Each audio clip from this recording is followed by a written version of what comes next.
하나님 나라 백성인 하백 여러분, 하백의 성경 아카데미에 오신 것을 환영합니다. 이 시간은 구약을 읽다 54강 시간입니다. 함께 나눌 주제는 포로 시대입니다. 우리는 지난 시간에 이어서 이 시간에도 선지자 에스겔에 함께 나누겠습니다. 먼저 반역하는 백성에게 말씀을 전하는 사명을 받은 에스겔이 이스라엘의 죄를 폭로하다 이스라엘의 우상 숭배 순으로 나누겠습니다. 반역하는 백성에게 말씀을 전하는 사명을 받은 에스겔, 사역 초기 에스겔은 바퀴 위에 있는 하나님의 보좌에 하나님의 영광스러운 임재가 임하는 환상을 직접 봤습니다. 에스겔은 사람의 모양을 한 분이 그 하늘 보좌에 앉으신 것을 보고 즉시 얼굴을 땅에 대고 엎드립니다. 그렇지만 하나님의 에스겔에게 말씀하실 때에 하나님의 영이 에스겔에게 임하여 에스겔을 일으켜 세우셨습니다. 하나님의 영으로 능력을 받은 에스겔은 이제 여호와 하나님의 명령을 받고 순종할 준비가 되었습니다. 여호와 하나님의 영광스러운 임재가 바벨론의 포로들과 함께 하시는 것입니다. 에스겔의 삶에 하나님의 영이 나타나시다는 것은 이스라엘이 회복할 조짐을 나타낸 것입니다. 왜냐하면 하나님은 언젠가 자신의 영을 이스라엘에게 두실 것이기 때문입니다. 에스겔은 이스라엘 족속에 임박한 심판을 경고하도록 부름을 받았습니다. 하지만 하나님은 선지자에게 그 백성이 에스겔에게 귀 기울이지 않을 것이라고 말씀하십니다. 인자야, 내가 너를 이스라엘 자손 곧 패역한 백성, 나를 배반하는 자에게 보내노라. 그들과 그 조상들이 내게 범죄하여 오늘까지 이르렀나니. 에스겔은 이스라엘이 듣든지 듣지 않든지 이스라엘에게 하나님의 말씀을 전해야 했습니다. 에스겔은 애가와 애곡과 재앙의 말이 기록된 두루마리를 하나 봤습니다. 그 두루마리는 하나님의 심판의 말씀을 담고 있었습니다.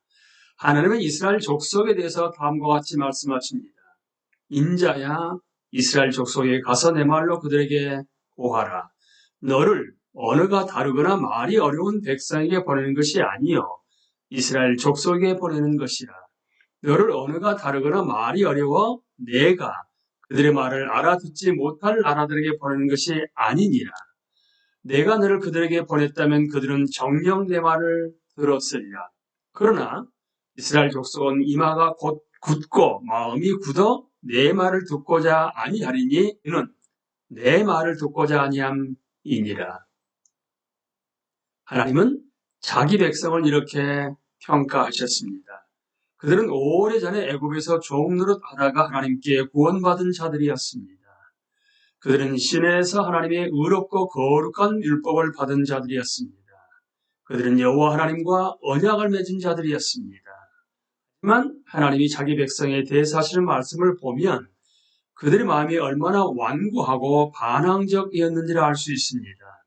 우리는 하나님이 자기 백성의 마음을 깨끗하게 하시고 그들에게 새 마음을 주시며 자신의 영을 그들 안에 두실 그날을 고대합니다. 이것이 바로 이스라엘에게 필요한 것이었고 모든 사람의 마음에 필요한 것입니다.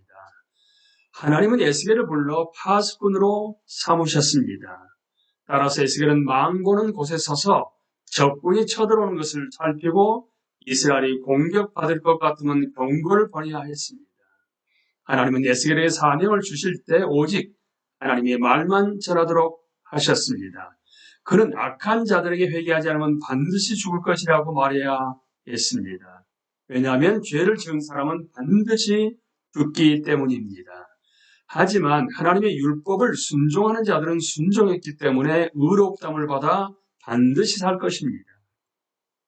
그는 내 율례를 따르며 내 규례를 지켜 진실하게 행할진대 그는 의인이 반드시 살리라라고 이스라엘을 일깨우면서 하나님의 말씀을 선포해야 했습니다.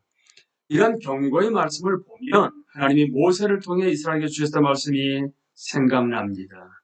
에스겔은 모세 언약에 따라서 이스라엘이 악한 행위에서 돌아서지 않으면 심판이 닥칠 것을 경고하고 이스라엘이 하나님의 율례를 따르면 살 것이라고 알려야 했습니다.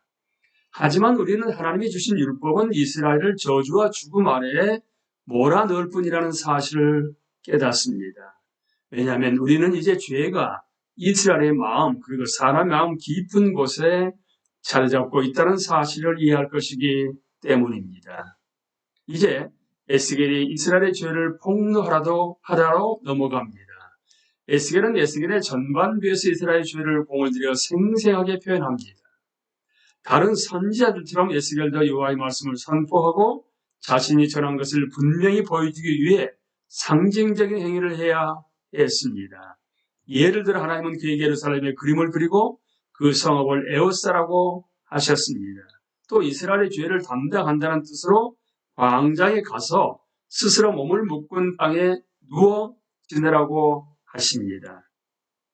그리고 심지어 이스라엘이 부정하게 되었다는 것을 보이기 위해 인분으로 떡을 구워 먹으라고 하십니다. 하나님은 또한 에스겔에게 임박한 심판의 징조로 머리와 턱심을 잘라태우라고 하십니다. 선지자는 그렇게 행하여 예루살렘 거주민들이 불과 검과 흩어짐의 심판을 받을 것을 선포합니다. 하나님은 예루살렘을 열방의 중심에 두셨지만 예루살렘이 그가 내 규례를 거슬러서 이방인보다 악을 더 행하며 내 율례도 그리함이 그를 둘러있는 나라들보다 더하니 이는 그들이 내 규례를 버리고 내 율례를 행하지 아니하였음이니라 라고 말씀하십니다. 따라서 하나님은 열방이 보는 가운데 예루살렘에 심판을 내리실 것입니다. 선지자는 더 나아가 하나님의 백성이 그 가증한 우상과 행위들로 하나님의 성소를 더럽혔기 때문에 하나님이 그들로부터 떠나가실 것이라고 선포합니다. 이 구절은 우리가 앞으로 에스겔서에서 자세하게 살펴볼 여러 가지 중요한 주제들을 강조하는 역할을 합니다. 그리고 그러한 주제들을 알며 남왕국 최후의 날에 과연 어떤 일이 일어나고 있었는지를 이해하는 데 도움이 됩니다. 이제 이스라엘의 우상 숭배로 넘어갑니다. 에스겔은 반복적으로 이스라엘 족속이 이방신을 섬김으로 악하게 행했다는 점을 강조합니다. 그들은 불순한 마음을 품어 하나님을 떠나 다른 신들과 음행을 저질렀고 하나님은 이러한 모습에 근심하십니다. 이스라엘이 저지른 우상 숭배의 정도가 얼마나 심각했는지는 그들이 제사를 드리던 장소가 급증한다는 사실에서 여실히 드러납니다. 그들은 각 높은 고개 위에 모든 산 꼭대기에 모든 푸른 나무 아래에 무성한 상수리 나무 아래에서 이방신을 섬겼습니다. 하나님은 그들을 비웃으시며 심판을 내리실 것입니다. 그래서 이스라엘의 우상들을 깨뜨리시고 그들의 시체를 섬기던 신들 앞에 두실 것입니다. 주전 592년 예루살렘이 몰락하기 몇 해 전에 하나님은 에스겔에게 나타나십니다. 그리고 그를 성령으로 이끌고 가셔서 이스라엘의 죄를 둘러보게 하십니다. 하나님은 선지자에게 성전 안에서 우상을 숭배하는 모습을 보여주십니다. 그는 우선 70명의 장로들이 우상 숭배에 참여하는 것을 봅니다. 그리고 나서 하나님은 그를 데리고 성전 안뜰로 가십니다. 그리고 25명이 성전을 금지고 낯을 동쪽으로 향하여 동쪽 태양에게 예배하는 모습을 보여주십니다. 하나님을 예배하는 바로 그곳에서 사람들이 태양 예배를 드리다니 도무지 상상조차 할 수 없는 일이었습니다. 에스겔은 하나님의 집에서 일어난 모든 가증한 일 때문에 예루살렘에게 하나님의 진노가 내릴 것이고 그 진노가 틀림없이 곧 임할 것이라고 선포합니다. 에스겔 선지자는 이스라엘의 죄에 대한 응답으로 하나님의 경노가 바라는 충격적인 장면을 목격합니다. 천사와 같은 6사람이 손에 무서운 무기를 들고 성읍에 가까이 옵니다. 에스겔은 또한 가는 베옷을 입고 먹그릇을 찬 천사를 봅니다. 하나님은 그들에게 예루살렘 성읍 중에 순행하여 그 가운데 생하는 모든 가증한 일로 말미암아 탄식하며 우는 자 이마에 표를 그리라 라고 명하십니다. 하나님은 슬퍼하지 않는 자들은 남녀노소 가릴 것 없이 검으로 다 죽이라고 명하십니다. 그들은 하나님의 성전에서 70명의 장로들을 죽이는 것을 시작으로 예루살렘의 길거리를 다니며 보이는 대로 모든 사람을 치며 도륙을 시작합니다. 이는 임박한 심판을 나타내는 무서운 두려운 환상이었습니다. 에스겔은 자신이 본 것 때문에 겁에 질려 하나님께 울부짖습니다. 아, 주 여호와여, 예루살렘을 향하여 분노를 쏟으시오니 이스라엘 남은 자를 모두 멸하려 하시나이까. 하나님은 에스겔에게 이스라엘과 유다 족속의 죄악이 심히 중하다고 말씀하십니다. 따라서 하나님은 검은 심판하시면서도 그들을 전혀 불쌍히 여기지 않으시며 조금도 참지 않으십니다. 백성들이 큰 소리로 울부짖어도 절대 듣지 않을 것입니다. 이 도륙의 환상 바로 뒤에 하나님의 영광이 성전에서 드러나는 환상이 나타납니다. 우리는 이 시간에 포로 시대의 선지자 에스겔까지 함께 나누었습니다. 강의를 마치겠습니다. 감사합니다.